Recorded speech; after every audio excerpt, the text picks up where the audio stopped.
Hey everyone, this is Joe from CarFlipMasters, and today I'd like to give you your most recent scam update. Okay, not really so much an update, or just some of the things that you should be aware of when it comes to scams.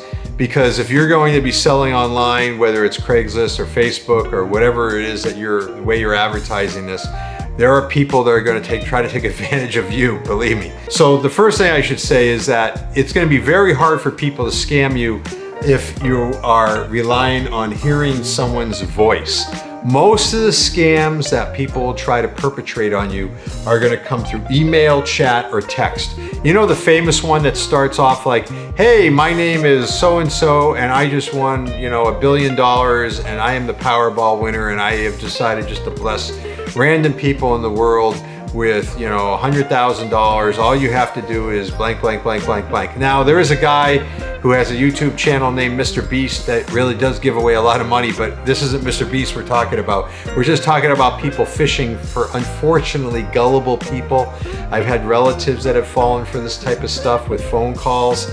But really, the voice is the king, because when you are talking to someone over the phone, you're going to be able to tell a lot from their voice, from their inflection. But most of the scams you're going to get are going to be emails sent to you, chats or texts, or Facebook messenger messages. I actually had someone trying to scam me once through Facebook Messenger, because what they had done is they had hacked someone else's account that was a real account, and then they proceeded to try to sell a car that was too good of a deal to be true, and I was kind of like thinking it was too good of a deal to be true. And of course though, but if you send me $100 deposit before anybody else does, you know the drill, blah blah blah. And the other thing I should say is, you want to vet a person, vet them, and vet them again. When you're talking to someone on the phone, if someone says, hey, I live in such and such a place, or I own this business, it's very easy to start looking things up online. That's one of the benefits of the internet. And even just have a conversation with people. If people are saying things and some of the things they're saying aren't adding up to something they said a couple minutes ago, you can tell. So be a people person, have conversations with people, and you'll find that you'll be able to see through a lot of these supposed phishing attempts and scams. The other thing is, take notes. When I'm speaking with someone on the phone, I usually have some kind of something to write on, a piece of paper and a pen, and I'm saying, hey, what's your name? And I'm in this area. Where are you calling from? And I write down the information. Like they start telling me how they heard about me. I'm asking them questions. How far away are you? Is the car for you or for someone else? How did you hear about the vehicle? You're just having that conversation, and by having that conversation, you'll be able to tell really quick if somebody's starting to try to get into one of those scam type of things. If someone says they're going to send you a cashier's check for a certain amount of money and someone else is going to pick up the car, nah, everything's done by people showing up and actually handing you money. Or if it's, depending upon the type of deal, it could be a cashier's check, but I'm not big on checks. Use your head. That's really, really important. More than anything else is just use your common sense. What do we used to say? If it sounds too good to be true, it usually is not true, okay? So if someone has a car that they want to sell you, and if they're going to sell you a great car for a ridiculously small amount of money, or if they're going to take the car sight unseen and they want to send you money or wire you money, just remember that unless it's cash, really just about any form of payment can be somehow stopped or can be arbitrated. So just be careful with that. Use your head. And if you talk to people over the phone, I'm always really big about talking to people over the phone. You should find that you're not going to fall for 99.9999% of the scams. I haven't gotten scammed yet. I'm sure there's a possibility that could be someday. I will say one more thing about cash is, when you do get a lot of cash, sometimes you are going to get hundreds, and you'll get a lot of hundreds or 50s.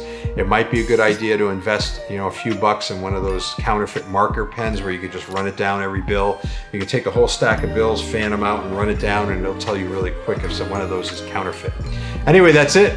Thank you for joining us.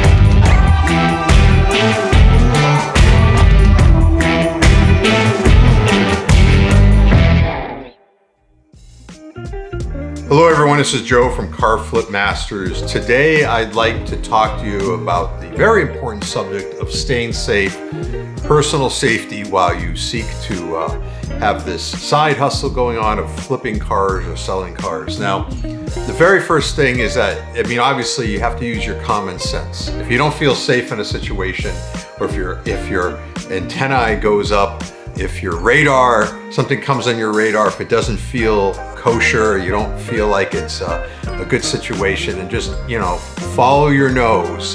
Don't even get in that situation, right? So the first thing I would say is that, and I'm a big believer on talking to everybody. I really want to talk on the phone with someone before I ever meet them.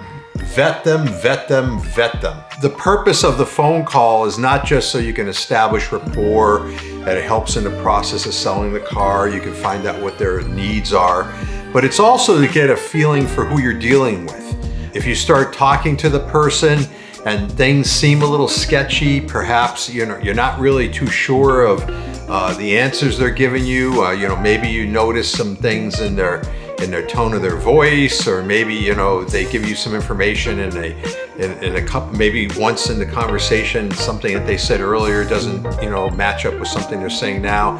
It just will allow you to differentiate between a real buyer and maybe someone who's trying to either scam you or get one over on you, or perhaps worse, right? So the phone call is really important. Like I said, I'm big on that. I put my name in the ads. I want people to call me. People have actually said to me, but Joe, I can sell a car just through chat, and I can set up appointments just through chat. I just don't like doing that. I haven't had a lot of success that way. I have done it, but not a lot of success. So, chat only, you lose all the tone and inflection in a person's voice. It's very hard to have a meaningful conversation going back through chat. One thing in Facebook, a lot of times people who are on Facebook, the person you're chatting with is not the person who actually owns the account. Part of the vetting process in Facebook is to actually go on and look at their profile, right? You can click down, it'll say view profile, and look at the profile. Is the profile fully filled out? Is the profile, a profile of someone who seems like they're a real person? Are they not a bot? I had someone once I was dealing with, and this was actually me approaching them about buying a car, and the person who I was communicating back and forth through Facebook Marketplace, through Messenger, I believe had actually hijacked the person's profile that I was viewing, because the profile was complete, it had been around for a long time, but things didn't work out, and it was a very sketchy situation. So vet, very important. Another thing about staying safe is daytime versus nighttime. When should you meet people? Now, yes, it would be great if you can meet people in the bright sunshine, when it's always, out perfectly in a nice, safe area where there's lots of light. But a lot of times you're going to be dealing with people who work a job. They get off at 5 or 6 in the evening, perhaps. Or maybe it's that time of year where, it's getting dark at 4:30, 4:45, 5 o'clock. And, and then when you start meeting with the person, the sun is setting and darkness is setting in. If you do have to meet people at night, meet them in a public place. I've met people in parking lots of Walmart, just anywhere where I think there's a lot of light. I've met people in commuter parking lots.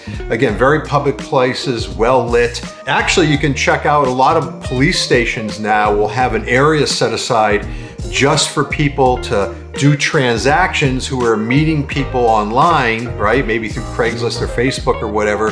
And it'll actually say like a online meeting area or something like that. My local police station has one, and it's monitored, and there's cameras, so that, if you tell people, hey, no problem, yeah, you can come look at the car, I'll meet you down at the police station in such and such a town, here's the address, nothing weird's gonna go on in that parking lot, right? Another thing you can do is, bring a second person. If you're feeling things are a little sketchy, or maybe you're just not very confident, you don't feel confident meeting with somebody else. If you're a lady and you feel more confident having a male that go with you, do that. I think it's an important thing. I don't really, it doesn't bother me too much. Although I have gotten in a couple sketchy situations where maybe having a second person around would have been a good idea. So, you know, knock on wood, I haven't had anything weird happen yet that way. I haven't had anybody try to mug me or try to take any money from me or anything like that. Another question you might ask is, you know, what about my house? You know, should I have people come to my house? I don't feel comfortable having people come to my house. I can understand that. Everybody's situation is different. I actually don't mind people coming to my house. It's just a bunch of guys that are there anyhow. Again, I feel comfortable. You may not. So that's again where you can have the car, you can drive the car down to a public place, perhaps with a second person, right? You kind of get where that's going. I actually have a place where I park cars near my house that's very public and also very busy to get it more visibility, and I meet a lot of people down there. All right, so that's you know, really that's a preference thing. Do you want people to come to your house or not? I understand. A lot of people don't feel comfortable with that. Matter of fact, just to say this, if you're going to be selling cars as a business for other people, like on consignment, one of the reasons that people would rather perhaps use you than do it themselves is because they don't want people coming to their house. They don't want to put themselves out in the internet on Facebook or Craigslist and then have people, random people come to their house. I can get that also. And then lastly, I want to say, what is it about cash, right? You're taking a pile of cash from somebody. If you're selling a car, you know, we've spoken about how I don't like checks, right? Even cashier's checks made out by local banks, I'm not crazy about that because some weird stuff can go on with that, and we can talk about that, or you can check out my other video that talks about that. When someone hands you cash, count it out in front of them. Matter of fact, I'll say to somebody, hey, you know what? Let's count this out together, because the last thing you want is someone to have you, hand you rather, say $3,000 in cash, what they think is $3,000, and then you count it out and you come up, you know, it's $2,900, and then, you know, their back was turned when you were counting it, and then next thing you know, they're accusing you of, you know, keeping an extra 100 or pocketing an extra 100. If you take these measures, you shouldn't have a problem. So count out the cash with them watching. Let them count it out, you can count it out. And if there's a third person there or a second person there, they can also watch that. And I'll say this sometimes, and this is another thing that I'll add to this. A lot of times I've sold cars with the person who's coming to look at the car has a person or two or even three coming to look at random vehicles, right? And now all of a sudden you're a lone person, you know, perhaps alone with, you know, several people. Again, this is all stuff you just have to vet. When I talk to people over the phone, you know, a lot of times they'll be like, well, I want to bring my mechanic with me, or I'm going to bring my mechanic friend with me. If someone's coming to buy a car, a lot of times there's going to be two people anyway, because they might put a plate on it to drive it away. So keep all these things in mind. I would say number one, vet, talk to the person, vet them over the phone, and you'll get a really good feeling, and you'll be able to weed out 99.99999% of any potential problem.